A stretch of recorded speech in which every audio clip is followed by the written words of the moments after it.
Every worker needs to start their day with a job safety analysis, or JSA for short. What that means is you take a look at the task that you're performing and analyze the hazards that are associated with that task. Then come up with a list of safe practices so you can mitigate those hazards.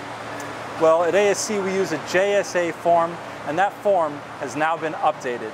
So Tai and I are going to take you through that update in this week's safety discussion video. Let's get started.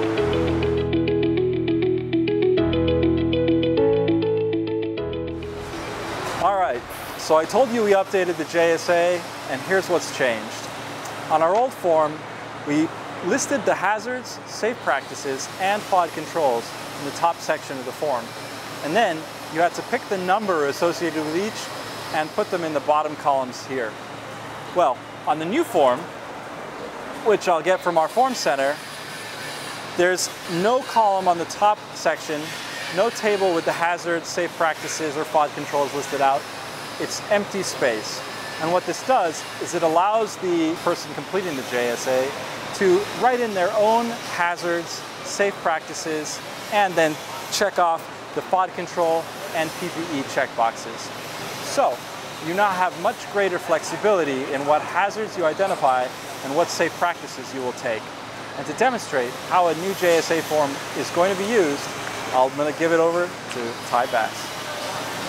So the first thing that you want to do for the JSA form is indicate your job number and write down your employee name. Today we have Ernest Allen, and he is going to be installing the hinge to the vessel.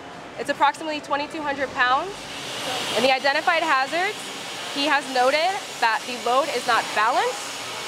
So as a preventative measure, he has utilized the crane here to have the load suspended while he's doing the tack weld. To get it in place, Ernest has locked out the crane to ensure that nobody else operates it while he has his load suspended. He also has his lock on there to ensure that it's only himself that can remove the lock. He has already had his welds inspected, so he's good to go on that. So he's double checking his measurements to make sure that everything is good to go so he can finish his weld and be ready for final inspection. So as identified on this form, a FOD bucket is required for all employees. Ernest has checked this box to ensure that he has his FOD bucket in his area. He has it here for rods and any other debris that is generated during his task. He has also indicated here that he has a shop PPE, and in his preventative measures for these hazards, he's also indicated that he is going to be using his welding gloves and his welding PPE when he is performing any welding, and he's going to have his face shield for when he is doing the grinding. So in the box that says task approved by, this section should be approved by your lead. Today, Ernest is his own lead, so he's going to put the date that it's completed as well as his initial. Ernest did a great job here, and as far as task being completed on date, this section will be filled out once the task has been completed. So after Ernest has all of his welds in place and it has been approved by quality, he will be finished with this task.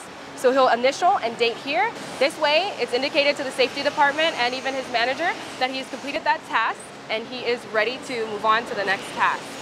So thank you guys for watching today's safety video, and safety first, safety always. Thank you guys.